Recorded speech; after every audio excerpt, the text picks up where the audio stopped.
qué va a pasar con ella para ver si la trasladan a otro hospital o si está en condiciones de no estar hospitalizada, la van a dar plata. Pero le están dando leche y todo eso, así que tranquila, si ella está bien, la vio. Nos quedamos así sin pensar el riesgo, nada, nos quedamos a ayudar a los pacientes. Era una cosa que uno solamente había visto en la televisión. Lo primero que pensé fue en los pacientes que estaban hospitalizados. De repente pasó esto. Tuvimos el incendio. A las 7 de la mañana se declaró un incendio en el Hospital San Borja Riarán. No existen lesionados, tampoco ninguna persona fallecida. Eso es lo primero y lo primordial, la salud de las personas. El incendio comenzó en una zona donde no hay pacientes.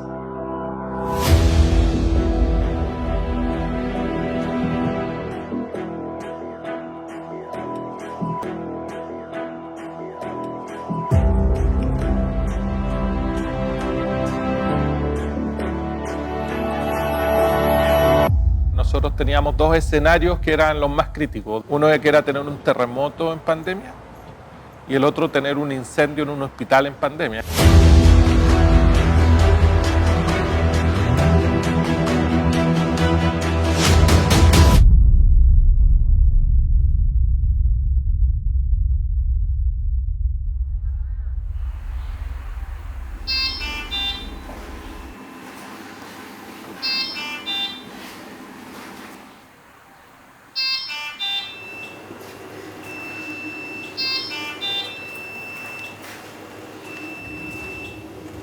Yo me atiendo aquí desde el año 89 cuando nací, pero ya volví más periódicamente desde el año 2003 cuando me detectaron la enfermedad que es un lupus eritematoso sistémico.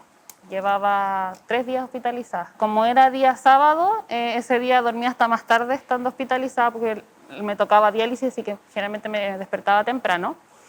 Y ese día estaba muy cansada del día anterior y nos despertaron a eso de las 7:30 cuando tocaban los medicamentos. Y en ese vimos una columna de humo, pero no se veía humo como de incendio, sino que ese día estaba nublado y parecía más neblina que humo al principio. Pero ya cuando vi que la columna de humo iba subiendo, ahí ya pensando en todo lo que significa en el hospital, los gases que hay y todo, me preocupé porque dije, aquí va a quedar la escoba.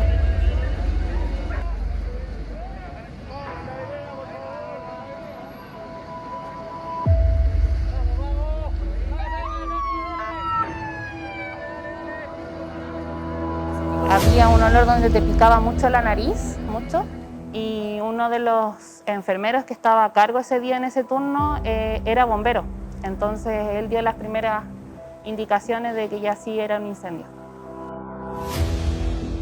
Fue terrible, o sea, de repente empezar a escuchar ambulancias. Yo pensaba que era ambulancia y decía, pero ¿por qué suenan tanto las ambulancias? Y eran muy fuertes. Y de repente llega una compañera y me dice, Anita, se está quemando la UCI. O sea, nunca pensamos que era algo de la magnitud de la cual fue. Ya no estábamos hablando ni siquiera que se hubiera quemado algún artefacto clínico, algún monitor, sino que ya podíamos pensar en que era ya otra cosa. El humo. Humo, y estábamos todos ahí parados porque había que seguir el protocolo. ¿Y cuál era el protocolo? Que es evacuar. Y bueno, nosotros nos evacuamos. Nos quedamos así sin pensar el riesgo, nada, nos quedamos a ayudar a los pacientes. Justo al lado de la ventana corrieron las camas, quedamos en el pasillo central, el que da hacia los ascensores, y ahí en un momento uno de los pacientes avisa que ya el fuego ya llegó a ese sector y que se ven las llamas justo ahí, y ahí es cuando deciden ya evacuarnos por la escalera central.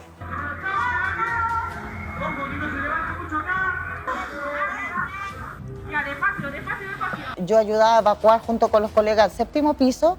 Yo también había llamado a los colegas del Zócalo para que también se diera la indicación de ellas encargarse de la evacuación del Zócalo, porque ahí estaba toda la parte de pabellones, prepartos y la parte de urgencia y maternidad.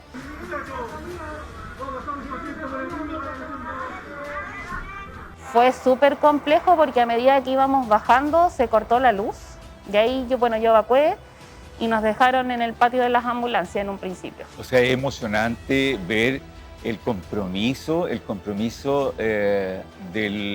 todo el equipo. Esto es multiestamentario, de los técnicos, de los auxiliares de aseo, de los enfermeros. Había un enfermero brillante que era bombero y fue fundamental en el, por así decirlo, drenaje o rescate vertical de los pacientes.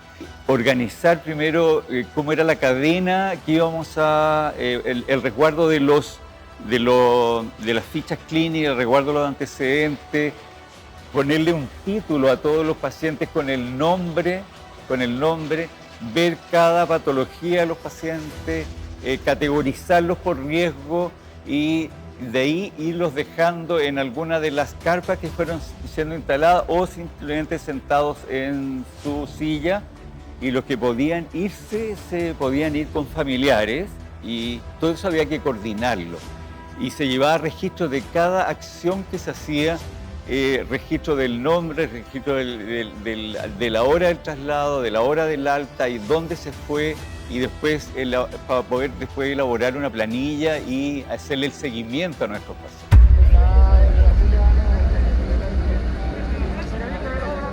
Bueno, ahí nos quedamos unos 10-20 minutos y ahí ya llegaron muchos carros de bomberos y ahí yo ya entendí la magnitud del incendio. Siempre nos hemos preparado para incendios complejos de estas características y sobre todo en hospitales, ¿no? Tenemos protocolos que van funcionando y que vamos ordenando para que se haga un buen trabajo. Cuando parte la pandemia, dentro de los planes, nosotros teníamos 2 escenarios que eran los más críticos. Determinamos 2 escenarios uno que era tener un terremoto en pandemia y el otro tener un incendio en un hospital en pandemia, que ya por sí solo un incendio en un hospital es complicado, pero con pandemia teníamos una complicación adicional.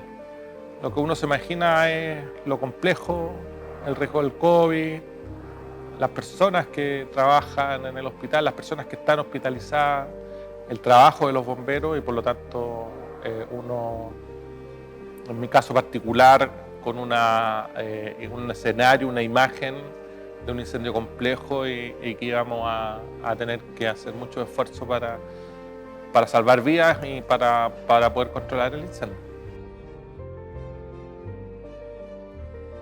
Estamos felicitando, creo que todos hemos hecho, la gente que ha estado aquí, el trabajo de descansando, tal vez, hemos hecho un tremendo trabajo.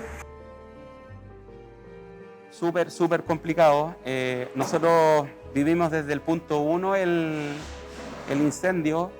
Estábamos muy preocupados por los pacientes que estaban hospitalizados, muy preocupados por los funcionarios que estaban trabajando.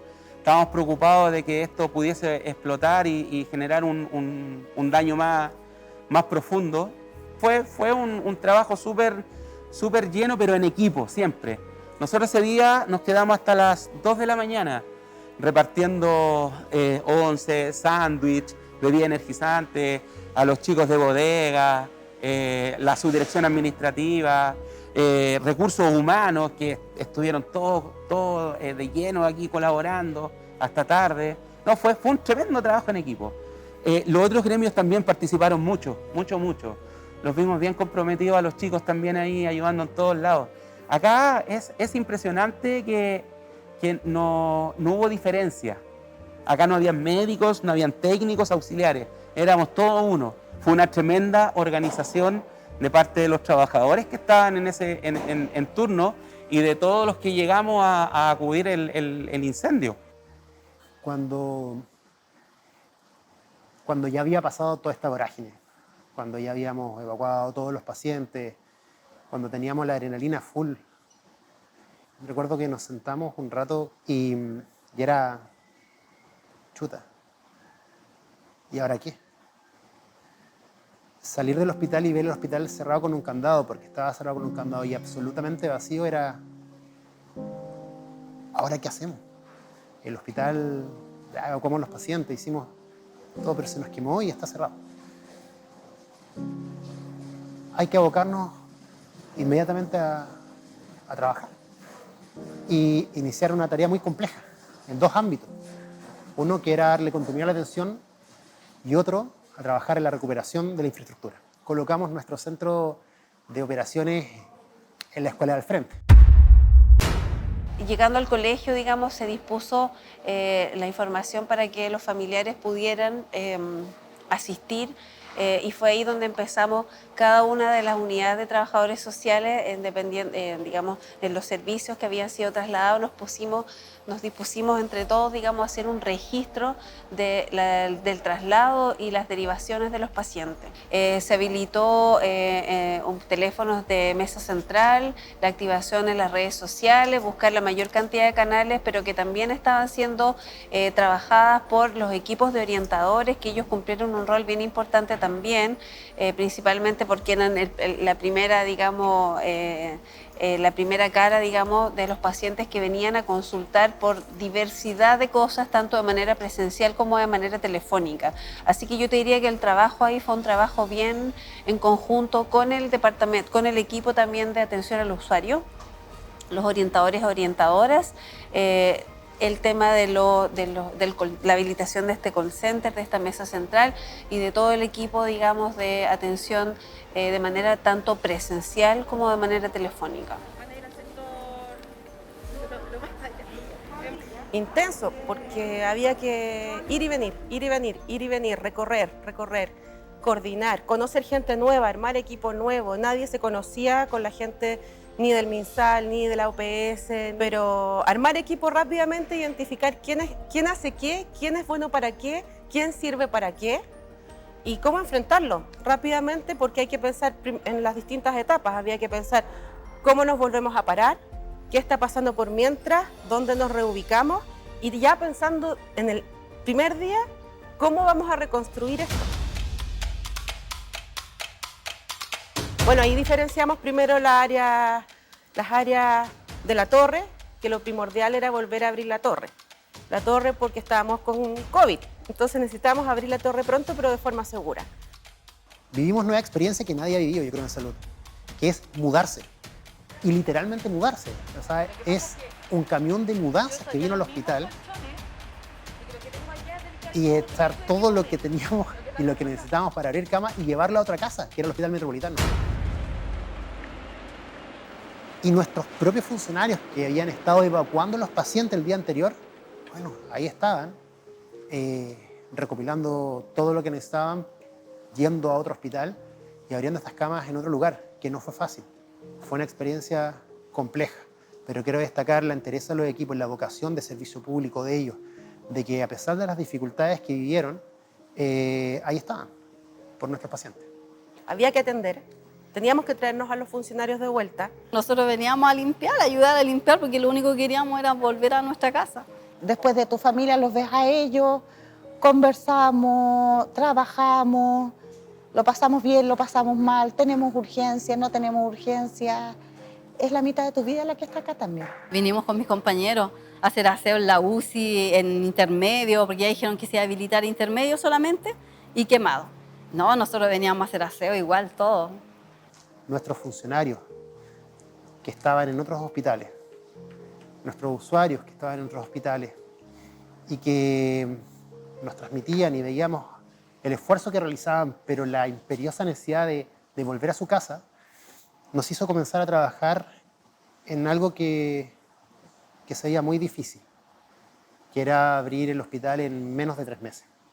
Teníamos que abrir la torre y ahí lo que hicimos principalmente fue, bueno, limpiar, humo, olor, pintura, por eso también era necesario pintar y limpiar todo, bueno, y la parte eléctrica, los tableros, limpiar todos los ductos de extracción de todas las áreas de la torre, bueno, abrir las áreas de apoyo. Las áreas de apoyo eran importantísimas, o sea, banco de sangre, cédile provisorio, la central de alimentación, laboratorio y algunas áreas de imagenología para que la torre pudiera abrir, quizás no completamente, pero sí ya dar el primer paso, volver y después, en paralelo, ¿no? Después, la parte ambulatoria. O sea, yo me acuerdo, la segunda semana de febrero ya estábamos instalando los modulares acá.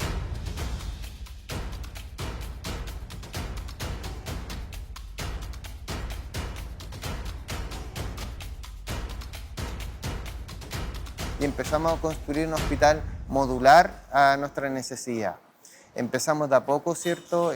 Con un primer módulo que reunía cerca de 18 o 20 módulos de atención, pero necesitamos ir creciendo. Desde pasar de cero, ¿cierto? Porque en un momento teníamos muy pocas prestaciones, los pacientes en general han tenido una muy buena recepción. Prácticamente se les está otorgando las mismas o mejores prestaciones que las que tenían antes, y se ha podido resolver en paralelo con esta implementación de los modulares con el desarrollo de la telemedicina. Que vino, yo creo, para quedarse. Vino para quedarse porque probablemente el 75% de la atención que yo personalmente hago es a través de teleconsulta, y solamente los pacientes que necesitan presencialidad son citados al hospital modular para protección también, porque esto nos tocó además en medio ahora de una pandemia. Tener poco espacio, y en pandemia había que cuidar a los pacientes que son más susceptibles incluso de enfermarse de COVID. Y actualmente estamos tratando de recuperar la atención del servicio de urgencia infantil, que también dentro de nuestra dependencia, y el Instituto Chileno-Japonés de Enfermedades Gastroenterológicas. Y por último, también tenemos en el fondo pensado que viene el invierno, la planta física para las estaciones de espera pudiera hacerse pequeña, por lo tanto también estamos trabajando ya en nuevos containers, tanto para los funcionarios, para que tengan un lugar donde cambiarse, donde bañarse, donde tener lockers, y también para la parte administrativa y donde los pacientes pudieran esperar en invierno. Se la jugaron para que los funcionarios pudiesen volver a trabajar y pudiesen volver a su casa. Y créeme que fue un tremendo alivio para los trabajadores. No, estábamos súper contentos. Todos, la esperanza, la ilusión de volver a tu casa, con tu gente, con tus pacientes, créeme que no se la dábamos a nadie. Estábamos muy, muy contentos. O sea, el primer día se tuvieron que venir un grupo, ya todos se querían venir, usted entenderá. Todos querían venir y ya nos vinimos acá, arreglamos todo, limpiamos otra vez y todo así, como cuando uno llega a una casa nueva. Ha sido complejo. Yo creo que no es fácil para los funcionarios que llevan, no sé, los del CDT por lo menos deben llevar 30 años trabajando aquí. Las condiciones son distintas, los espacios son distintos, pero tenemos que tener paciencia. Es para nuestro bien, van a venir cosas mejores. Yo creo que la esperanza es lo último que se pierde. Estamos en medio de una pandemia, tenemos que cuidarnos entre todos y poner un granito entre todos también. El agradecimiento a la dirección, a los gremios, es un conjunto de personas. Pero créeme que de verdad está muy, muy contento, hasta el día de hoy. Estar aquí fue súper fuerte porque recordar todo lo que pasó ese día, dar gracias. Yo creo que es importante dar gracias de que todos salimos ilesos, que incluso aquellos bomberos que estuvieron aquí no les pasó nada porque podía haber habido algún derrumbe, alguna explosión, y fue un trabajo tan bien hecho en equipo, y yo creo que no siempre se da eso en los lugares. Tú veías administrativos, veías a los guardias, a la gente del aseo, todos tratando de salir adelante y que saliéramos ilesos. Así que gratitud de que estemos bien y con la esperanza de que recuperemos el hospital. Yo espero que sea mejor que antes, que haya más facilidades, no sé, para los pacientes, que puedan ser mejor atendidos, porque ya aprendimos una lección, entonces ahora ya mejor atendidos, que haya más implementos, más actualizados y la mejor atención para los pacientes, ¿no?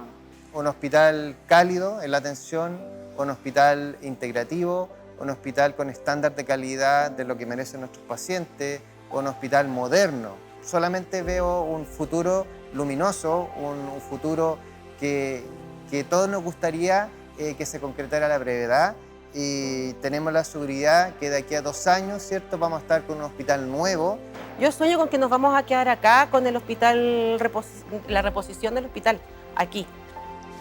El decreto que nos entrega más de 48.000 millones al hospital para poder construir nuestro CDT ya se encuentra autorizado y con los recursos disponibles, y este año vamos a comenzar un difícil camino a recorrer que va a ser la reconstrucción de nuestro CDT, y ya soñemos con un hospital totalmente normalizado, digno y con las características para poder atender en forma cercana y de calidad a nuestros pacientes y también darle las herramientas a todos nuestros funcionarios para que puedan dar esa atención que tanto necesitan nuestros usuarios. Yo me imagino el mismo San Borja con la misma mística y con la misma gente, porque yo creo que el capital humano es el valioso en este hospital. Mucho más conectada, digamos, desde la humanidad, desde las relaciones humanas. Que la gente no pierda su calidad. Te digo, el incendio demostró cómo son los funcionarios del San Borja, el compromiso que tienen, el corazón que tienen y en realidad para que la institución funcione necesitamos eso. Compromiso, trabajo, corazón. Eso se necesita. Yo creo que su esencia nunca va a cambiar porque el hospital lo hacen las personas, más que la estructura. Entonces, si va a venir algo, yo creo que va a ser mucho mejor.